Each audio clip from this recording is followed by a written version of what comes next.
Politik sejuk jelang putusan MK.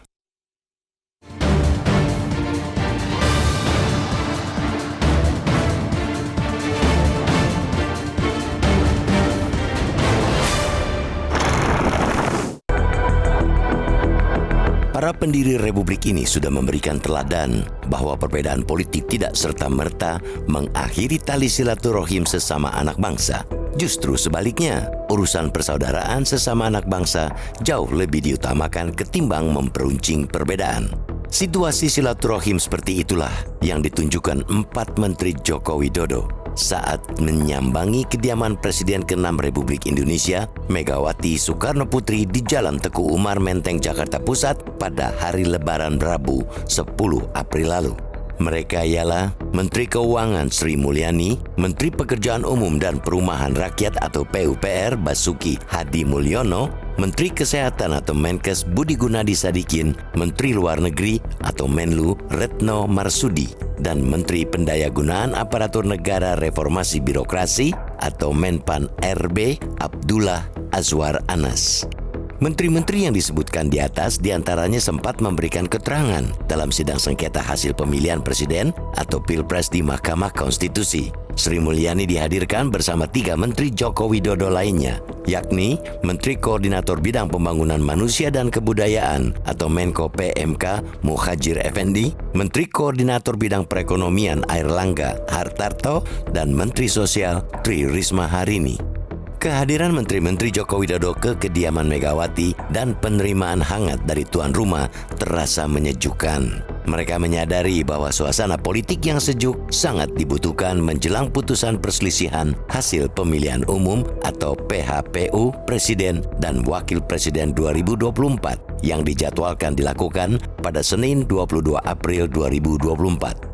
MK akan menyatakan sah atau tidaknya kemenangan pasangan Prabowo Subianto, Gibran Raka Buming Raka pada Pilpres 2024. Sejak Mahkamah Konstitusi berdiri, lembaga ini sudah 5 kali menangani perselisihan hasil pemilihan presiden dan wakil presiden, yakni tahun 2004, 2009, 2014, 2019, dan 2024 ini.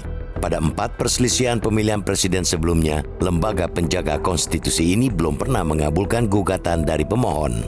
Dengan rekam jejak seperti itu adalah tidak salah jika publik merasa pesimistis gugatan sengketa Pilpres tersebut bakal dikabulkan lembaga penjaga marwah konstitusi tersebut. Tetapi, segala sesuatu bisa saja terjadi sebaliknya. Pada situasi seperti itulah kita meletakkan ikhwal pentingnya politik sejuk tetap terjaga.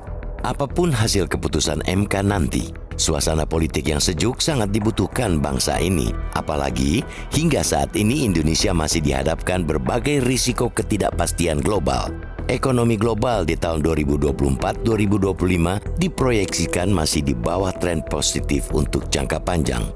Ekonomi global di tahun 2024-2025 diproyeksikan masih di bawah tren positif untuk jangka panjang. Demikian halnya untuk inflasi, meskipun menurun, namun inflasi global masih di level yang tinggi. Dalam kondisi seperti itulah, suasana politik yang sejuk dibutuhkan. Demokrasi sebagai alat meraih keadilan dan kesejahteraan tetap harus diperjuangkan. Pada saat yang sama, upaya meraih keadilan dan kesejahteraan lewat target pertumbuhan ekonomi butuh suasana kestabilan. Momen Idul Fitri saat ini merupakan momen yang tepat untuk terus memperkuat persaudaraan sesama anak bangsa. Dan ini harus ditunjukkan oleh para elit politik negeri ini. Sekeras dan setajam apapun perbedaan politik, mesti diselesaikan dengan tenang dan damai. Seperti seruan Megawati, Idul Fitri seharusnya dapat memperkuat solidaritas kebangsaan dan persaudaraan sebagai sesama anak bangsa, agar melahirkan optimisme yang baru karena jiwa bangsa yang kembali ke fitrah berdirinya Republik. Publik sangat berkepentingan agar silaturahim para elit tidak berhenti sampai di sini. Pertemuan dan silaturahim lainnya mutlak dibutuhkan agar perjalanan bangsa ini ke depan semakin matang dalam menghadapi beragam tantangan dan perbedaan. Karena sejatinya perbedaan tidak mesti dipertentangkan atau dihilangkan. Perbedaan mesti dikelola dengan kematangan para elit dan aktor-aktor di dalamnya.